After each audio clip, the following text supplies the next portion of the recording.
Charlie, Dude, good to see you again. good to see you too. I'm trying to take it easy on the drinking on the weekdays, so I'm only doing coffee with Bailey's tonight. I hope you understand. Coffee with Bailey's, perfect. Perfect, perfect. I wish I had some myself. It's a good little drink to have. Yes, sir. Yes, sir. Man, so we kind of finish off where we talked about last time. We talked about how we know each other from New York City. A couple of other things we're going to talk about this time. I'm curious though. One thing we didn't touch on too much was how did you get involved with Catholic NYC there, the Catholic group?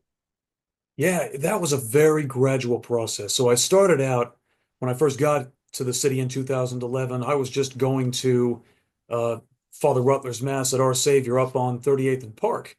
Uh, and from there, I started to just very slowly but very surely start gravitating more explicitly into the orbits of the other Catholics at King's, and as well as the King's students that converted to Catholicism, of which there were a great many, as was the school's kind of, you know, under the books off the books reputation. And eventually, from there, I kind of moved over from Our Savior, eventually to Saint Michael the Archangel for a time, and then there was Saint Francis of Assisi on 31st between 6th and 7th, Yes. where a bunch of friends of mine got confirmed when they were converted, et cetera, et cetera. Um, but it really started after graduation. After I graduated, and of course I had a little bit more spare time on my hands. It was then that it's all a bit of a blur.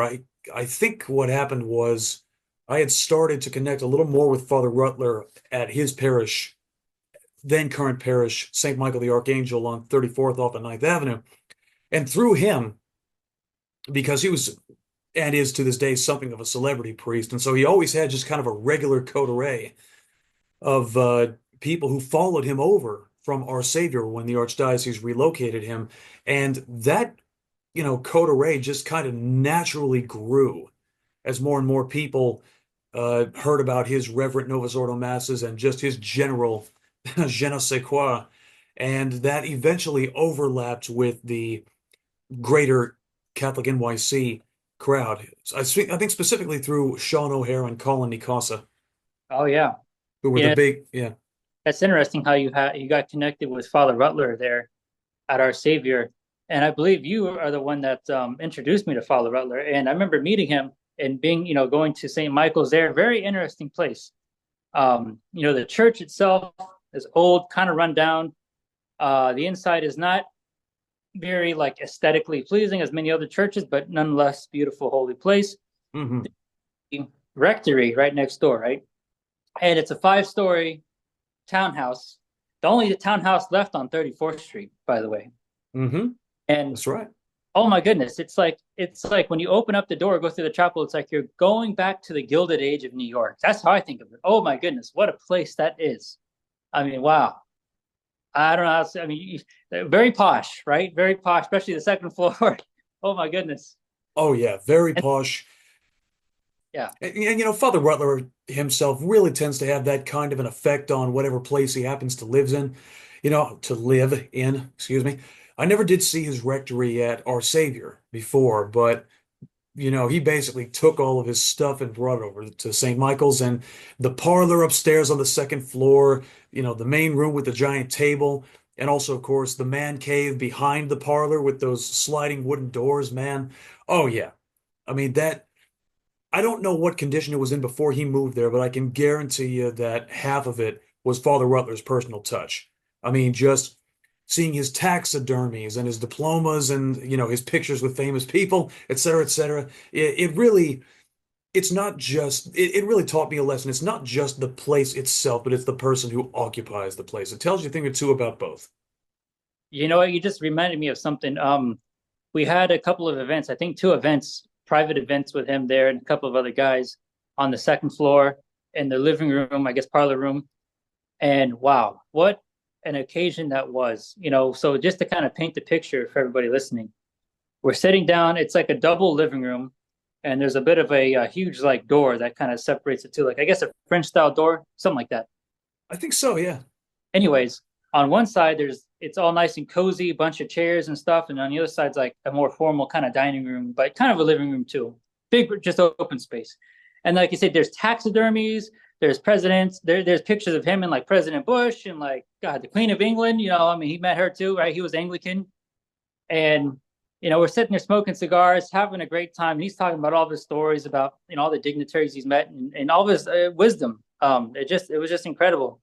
Um, those times, that was back around 2017. In fact, I think one of them was around Christmas Eve 2017. We had one of our cigar get-togethers there. That's I don't right. know cigars that much, but it was a good social time, right? Drinking some whiskey. I think we had, you Oh know, yeah. guys' night out, right? So Oh, totally. Yeah. And in particular at that time in our lives, so our mid 20s, yeah, where, I think that you just, reminded me of something, which is, I mean, men in particular, we've definitely kind of lost a bit of that core element of the need for guy time and hanging out with your dude friends and stuff like that, and actually sitting down for long conversations about and gleaning key insights, and to integrate all that also into your prayer life too. I think that that's definitely been lost to a certain extent. And so therefore it was a true privilege to be able to do that. Father Rutler was always exceptionally generous with his space and with his time. yeah. He seemed to get a kick out of it too. And the thing about Father Rutler too is, very I think is a very holy person. Some a person that I think a lot of people can learn a lot from spiritually and for me, right? Something I learned from him was Yeah. he taught me how a proper Englishman, or basically a proper American too, acts. You don't just walk up to Father Rutler any type of way. He demands a certain respect without asking for it, or commands of respect rather. Yep. And, That's right. and if you don't show it to him, he'll show you how to give it to him. I remember because he was like, I went to a bank. He said this story, right? He went to a bank one day and they wanted to call him by his first name. He was like, absolutely not. You're going to call me by my last name. Right? He just has this aura around him. I wouldn't necessarily consider him a celebrity priest. I mean, I would guess he's a well-known priest. Maybe some people would consider him a celebrity priest just because he's well-known, because of what he's done, because of who he is. But he's taught me that kind of, growing up, I didn't have a real good upbringing. I didn't know what it was like to, really do things properly, and seeing it from him, seeing it from an older gentleman, and also some younger guys our age is like, man, wow, this is a learning experience for me too. As much as it is a good social time and everything else, this is a learning experience about somebody that's lived a life, who was raised well and lived a good life and lived a proper life, right? He got treated with respect, and everybody he knew and was around, he also treated with that same respect. That's entirely correct. And I'm actually going to piggyback off of that a little bit, if I may. So I've been going to his masses for weeks, and I did not have the guts to introduce myself to him because when you see him celebrate the mass, I mean, he is very solemn, he's very serious, and of course, that's the way the mass is supposed to be celebrated. You are supposed to be the solemn officiate. I mean, the guy who literally allows for Jesus Christ to come down into the host and become the Eucharist, to transubstantiate, right? Yeah. He carried that aura of authority with him in the Mass. Now, contrast that with the way he is when he's not celebrating Mass. The gentility is there, but I found out very quickly just how personable a man he is outside of the altar. You know what I mean? Yeah. And the thing about it is, it's when I thought about it, it was really two different sides of the exact same coin because the same substance of the man was there. There was a genuinity there, and there was, again, a gentility there, but that did command respect. But at the same time, you could also tell that, he's not an egotist, right? He's just he's he's a real guy. He has a high. So he has a high standard, and at the same time, I mean, it's definitely a Christian way to present yourself. I mean, you treat yourself in a way with dignity that commands respect. You carry yourself that way. And but at the same time, you don't lord it over people. You know what I mean? It's much the same, no doubt, as many people encountered our Lord.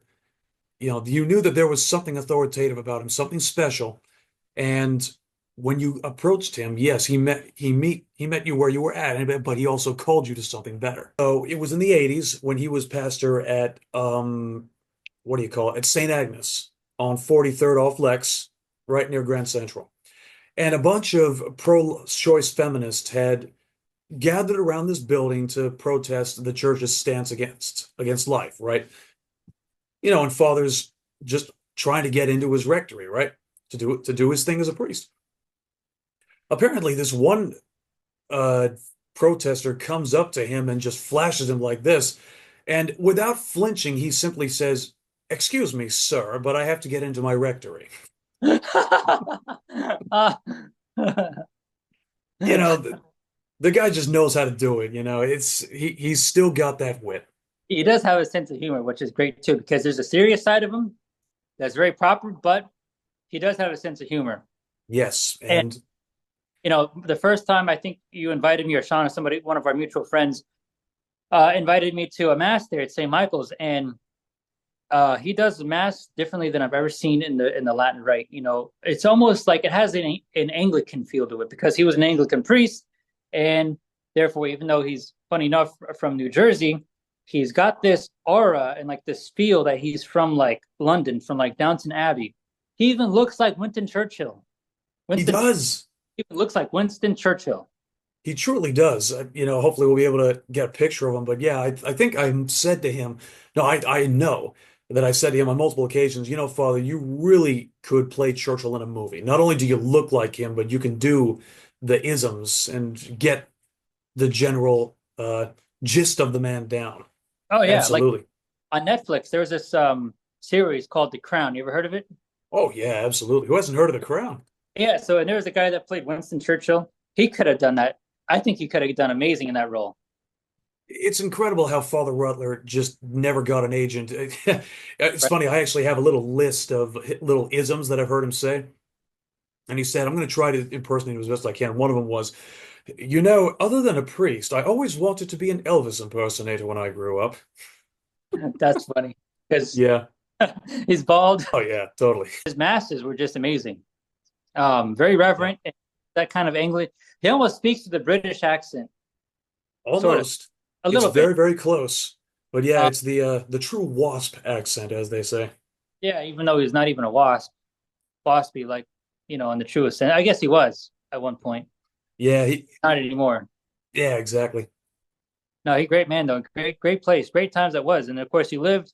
So you had the church and the rectory on 34th Street, and then behind it on 33rd Street, you had the old convent, another 5-story or 6-story Uh, brownstone yeah, with a roof and everything. with a rooftop. Not a real proper rooftop, but a rooftop nonetheless. And how many of you guys live there? 5 or 6 of you?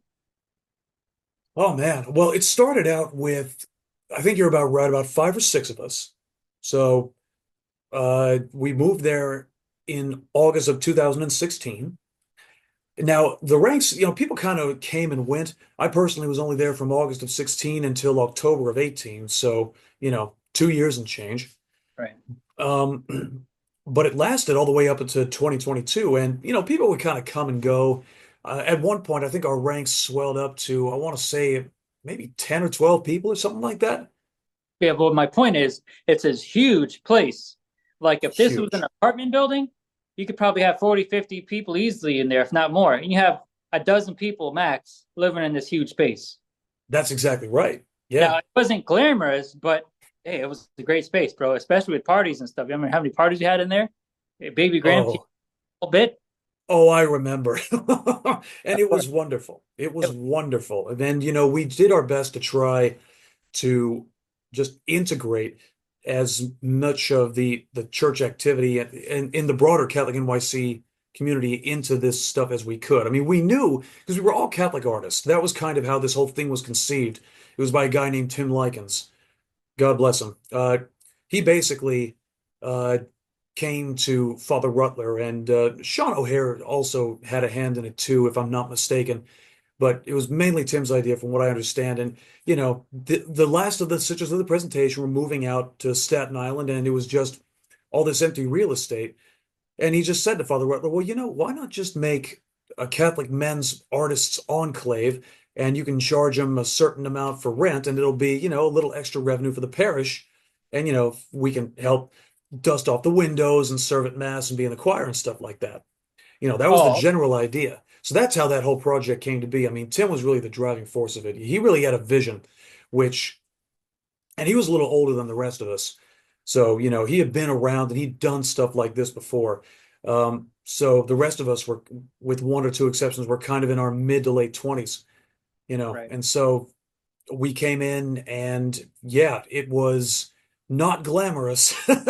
Yeah. At one point, at one point, the heater broke. And so we didn't have any hot water in the shower down the hall, even. Oh But, my, well, because, the building had been neglected for some time. I mean, you think about that neighborhood, right? 34th, West 34th and Ninth. Because 34th Street, even today, that's the border between Chelsea to the south and Hell's Kitchen to the north. So this was a completely Irish neighborhood for decades. And the thing about it was, though, for those who don't know the history of the city, basically, when the Kennedys came into power at the beginning of the 60s, that's when a lot of people in the Irish community said, that's it, we've made it. We've truly established ourselves in this country. And a lot of them started moving out of the cities and getting houses in the suburbs. And that particular neighborhood was no exception. And so the Irish left. But the problem is, as opposed to before, when, if the Irish left, well, they would just be replaced by, the Poles, the Italians, whatever. A Catholic population didn't come in to take their place. You yeah. know, it became a very secularist place, slowly but surely. And so that parish fell into neglect. And, it hadn't been maintained pretty much since the 60s. We would get in there. And I mean, all the decor and stuff like that. There was literally a guy that Sean talked to. He was a vintage furniture dealer. And he took one look at the furniture in this place and he says, I will buy this. I will pay top dollar for all this stuff. And he did. Oh, I didn't Yeah, know there was furniture left in there. So you guys sold it all. yes. Well, specifically, Sean sold most of it, and we kind of nicked little things here and there along the way that we'd found through some strange circumstances. Interesting. Yeah, because it was pretty. I mean, there was some stuff in there. I remember you go up some stairs, right? The stoop, and then there's a room on the left and a room on the right, like two like living rooms, I guess, or sitting rooms, I guess. I don't know what you call them. Very proper, like Yeah, gilded. This place was built in the 1800s, right? 1880s, I think, 1870s, very old. uh, a little bit later than that, but I mean, you mentioned the Gilded Age, and you look at the aesthetic, and it definitely is reminiscent of that. I mean, it was built at the beginning of the 20th century, Okay. when, yeah, after the Pennsylvania Railroad bought the land that parish was originally on, and then they relocated there, and the Pennsylvania Railroad helped to pay for the new church and stuff like that. Yeah. So, yeah, It was so funny because back in the day, that all was brownstones and stuff. Now look what happens across the street. You got this 900-foot glass tower. It's like so contrasting. It's crazy. And then of course, you got what is it called? Hudson Yards all around it now, right? It's interesting. that's exactly right. And that's really the nature of the city too. I mean, it's constantly the only constant in that city is change. Yeah. I hope that place sticks around though. I mean, I know there's been rumors they wanted to sell the convent building and demolish it or who knows what. Um, Yeah, in all likelihood they will, unfortunately, because of that whole deal with uh the the Institute of Christ the King. That deal ended up falling through because they were oh, supposed to take that over oh wow. after Father Rutler retired, but it just ended up not happening. I mean, the city should landmark that place, and It the should. IC should like keep good care of that place, restore it, and rent it out to more people because hey, there's always people that need a place to live, and if you can do like affordable housing for certain people, like artists or whoever, hey, that would be a great opportunity. There's how many rooms in there? Dozens of rooms, right? There's so many rooms. Dozens, dozens of rooms. Yeah. Absolutely. The first floor is huge, right? You got two living rooms basically in the front, and then a huge living room in the back. Oh Nice yeah. kitchen, and then yeah, the second, third, fourth, and fifth floors are just all bedrooms, right? Little tiny, well, not full size bedrooms, but rooms nevertheless. Yeah, cells is probably the better So way to put it, but yeah, yes. still though enough room for one person. Hey, I would have, man, I I would have loved to live there because think about it, you have just enough space in your room, then you have the whole place. Also, you have the whole downstairs.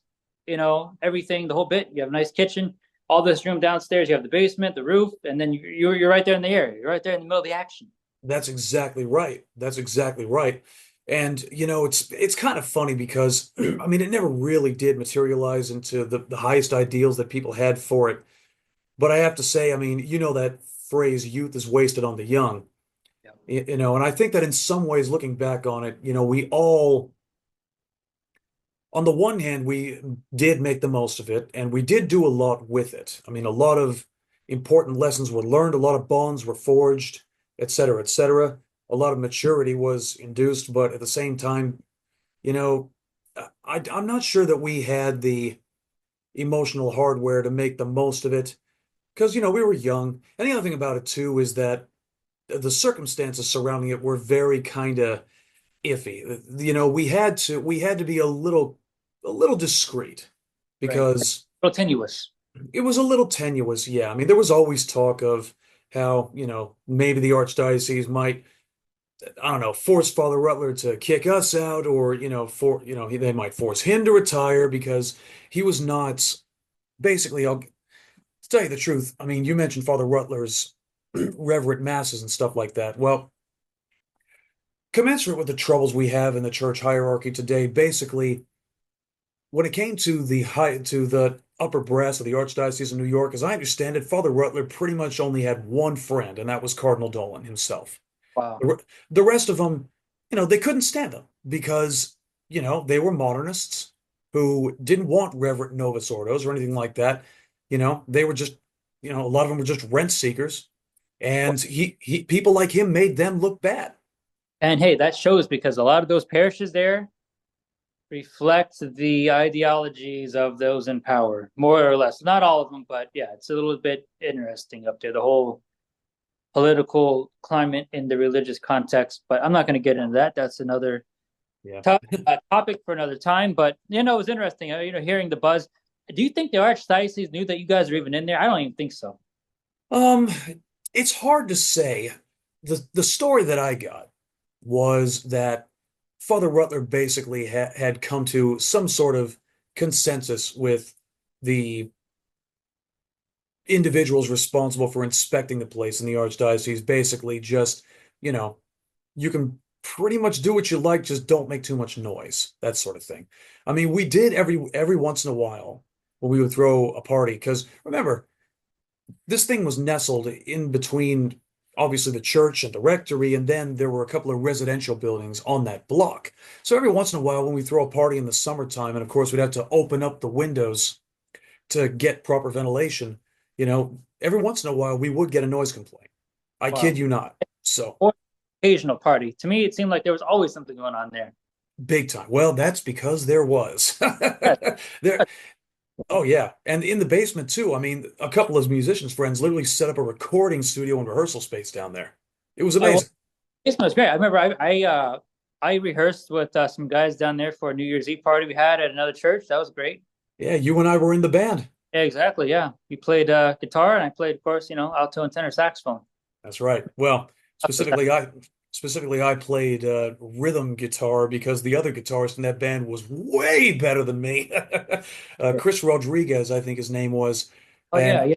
yeah, I think that he's a professional now, touring with the big names. So good on him. Good on him. Well, I have a question for you. I know a little bit about like was it your mom that was from New York City? Yeah, so my mother's from New York City.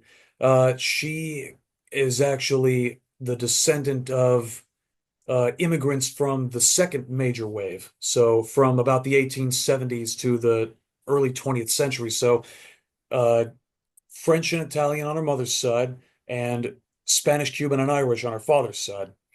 And, her mother had, been born and raised in the village. Matter of fact, her first language was a dialect of French. It wasn't even English. So, she was very close, much closer to that kind of first generation ethic than my father was. I mean, his family's been in America since before there was such a thing as America. Yeah. So, yeah, but they were in the village until 1965 when the sanitation workers did a strike and the village started to get weird. That's amazing, bro. The village, the West Village. Do you know what street she lived on? Oh yeah, I even got the address. What's the address? They lived in the sixth floor apartment on 171 West 4th Street. There is Wow. actually, if you go there today, so there's two storefronts and the door and the stoop doors in the center. And if I'm not mistaken, on the right side, there's the Music Inn where I think it's a record shop and a couple of other things, and they'll always have these kind of musical jam things on certain days of the week. And then there on the left side is a cafe that's owned by a Sicilian immigrant. Gabriel is his name. And they make great pastries, great coffee. I used to stop by there after altar serving at my mother's old parish, St. Joseph's, which Oh is yeah, right around right around the corner. And that's also where I got married. So keep it in the yeah, family, you know? bro. The Village, the West Village, is my favorite neighborhood of all time. My second favorite neighborhood is the Upper East Side. And I lived in basically Upper East Side, Yorkville. But let's see here. 171 West 4th Street. 171 West 4th Street. What cross street was that? West 10th Street? Was that near the park? Where was that at? So that was right off of 6th. Oh, 6th Avenue. Oh, yeah, right next to the church. Exactly. Yeah. West 4th and 6th. And Wow. yeah, you could literally, you walk down 2 seconds and you look to your right, and there's the entrance to the ACEBDFM Yeah, stop. there. What an iconic place. Yeah. Oh, my goodness. And in the 60s, 50s, and 60s, oh my gosh. Oh, yeah. Big Oh, my, time. I mean, the whole thing is like, it's like an artist. It kind of still is kind of like an artist neighborhood, but even more so back then. I mean, you hear even today, or at least up until the time I was there, you would hear live music all the time in Washington Square Park. I can't imagine 1960s, bro. That was when you had like the iconic like jazz band leaders of the time that lived in the Village and played there, and you have the Village Vanguard, all the amazing places there. And that was the heyday of it back then. And of course, it was a much probably nicer neighborhood back then. There was more buildings that existed that were more historical back then too, and just the whole vibe was just could imagine living Oh, there back. yeah. It's so true. And I'm glad that you mentioned that because, you know, we really can't imagine what it was like back then. And we know for a fact that it was something because all you have to do is talk to the people who were there. I mean, one thing, did you see that new Beatles documentary that came out, Beatles 64? I haven't seen it yet. So it's kind of a very, very brief, kind of clumsily done. But anyway, it covers their first visit to the United States, February of 64. And you interview a bunch of these people who were there and actually saw it. And I mean, the way that these people are acting, I mean, it is so just over the top. I mean, and it's both in that time and in the present day, recollecting afterwards. I mean, one of them I think is Leonard Bernstein's daughter or something like that. And they talk about the Beatles as if they had discovered Jesus Christ for the first time. You know what I mean? Yeah, It's really, really true. And to us, I mean, for good or for bad, probably a little bit of both. We can't even conceive of that right now. I mean, the closest that we ever got to that was, I don't know, the Star Wars prequels, maybe, and that was a subset at best, right? So clearly, there's two different things going on because, of course, I mean, that particular generation had grew up in a unique time in history, and but at the same, so there's a certain amount of exaggeration and stuff like that because every generation has that character and theirs is kind of exaggerative.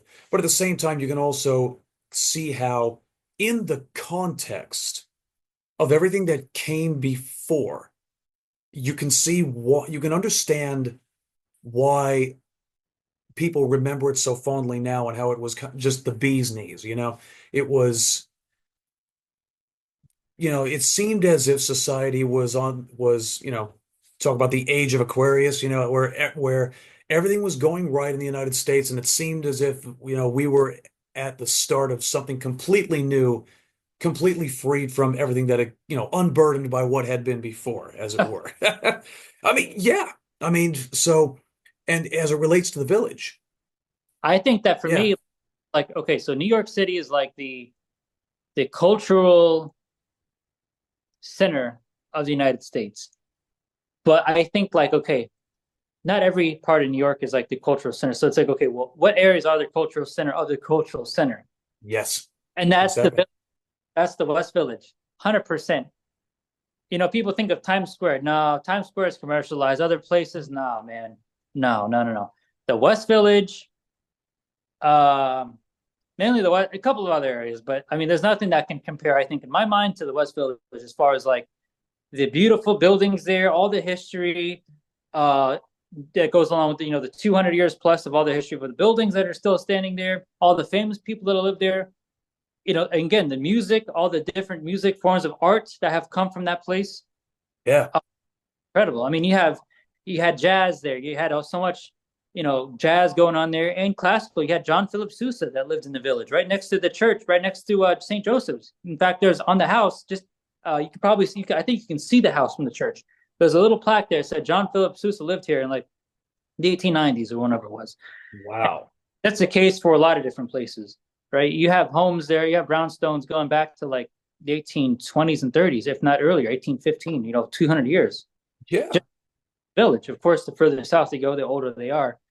But being from Florida, you don't see anything like that. You yeah, know, brand spanking new for the most part. With the exception of like downtown core areas, you may have a few homes here and there that might be 100 years old, and that's ancient. But to see something 200 years old in America or more, it's amazing. It's truly. amazing. No, truly, you're right. Absolutely, man. And New York, it's funny. I mean, one of the reasons for that really, as you know, the phrase "the money makes the world go round." I Yeah. mean, I think that's a part of the reason why. I mean, I remember somebody describing it to me as how a bunch of American cities worship at different kinds of altars, if you will. So, for example, I mean, Boston, Massachusetts, they worship at the altar of higher education. You know what I mean? Everything is about higher education, universities and all the perks that come with it, research, and most especially prestige and utopianism and all that stuff. That's the place where the idealists go. New York, by stark contrast, worships at the altar of commerce, which is a legacy of the Dutch who founded the place and established their foothold. Everything there in one way or another revolves around money. But the thing Yeah. about it is, as a result of that, everything else is up for grabs. I don't care what you do, just make sure that you pay me your rent on time, and then you can do what you want. And so, funny enough, even though it's the financial capital and that's the altar it worships at, you know, there's this hustle that everybody, of course, talks about. And at the same time, this kind of, militant apathy, which says, I don't care. Do whatever. Just make me my money. Make yourself some money so that you can afford to live in the fucking place, right? So, Right. Remember like the Goodfellas? You ever seen the Goodfellas? oh yeah, of course. And the guy comes to one of the capos there, and he's like, I need you to, he needs help with this business. And he's like, okay, every month you pay me a certain amount. So it's like, pay me F you, pay me F you. It's just like Yeah, that, And that's how New York is. It's like, I don't give a crap where you have to get your money from what you do. I'll bust your head, just give me the money, right? And that's how it is. exactly. That's exactly how it is. And that attracts everybody. Everybody. Why? Because, well, whether you like it or not, money is one of the common threads of human society. Everybody needs to eat. Everybody needs a roof over their head. Everybody wants to go out and have a good time. Well, guess what that all takes? And guess what happened? And as a result of that, the local and state government also got sticky fingers too. Yeah, well, that's what happens when you live in a one-party city in a one-party state, buddy. People Now, get lazy. because when I moved there, I wasn't thinking about politics 10 years ago. And I just liked the place. But oh my goodness, the politics wears on you, no matter what your political opinions are, or no matter if you have even a political opinion. The matter of the fact is, what sucks about the city, and I'm not trying to go on a rant here. New York City is one of the only places in the United States where you have a city tax, in addition to a state tax, and of course, federal tax. And then the sales tax is 8.75%. Your rent's very high. Everything's high. Oh Um, yeah. it's just ridiculous. To pay 4 or 5% depending on your income or more just in city tax. You don't get any of that back. You don't get to deduct anything from That's that. right. Well, okay, that does kind of depend because we do have I know that the SALT taxes were reinstated. So if you're a high enough earner, you can get a SALT exemption. But again, as But you are that, alluding to, that only applies to, the upper echelons. and that could change again too, depending on Donald Trump wants to get rid of the income tax. So if he does, then hey, that could be a positive thing for everybody. You can't think about New York without thinking about again the money, the cost of living, everything that comes with it. You know, 100%, dude. 100%. and everything. I mean, hey, you go to school there. Like NYU is right there in the village. How much does it cost to go there per year? 40, 50,000, $60,000? Oh my goodness. I got a story for you. Okay? Hit me. So so my mother, of course, comes from a Latin Irish family. Especially on her mother's side, she had a bunch of cousins, Italian cousins. One of them, he just turned 75. I went to his birthday party. He's still in the city to this day. And he has two kids, a son and a daughter. They're both in the city. The daughter is married to a doctor, okay? An honest to God doctor. So he's got it. Guess what I run into them at the party. You know what they're talking about? They're talking about moving out. You want to know why? Why? Because they can't afford the schooling for their kid. Oh my gosh. Yeah. A by God doctor is is being forced out because of economics. That's how you know that it is bad. What kind of doctor is he? I actually don't know.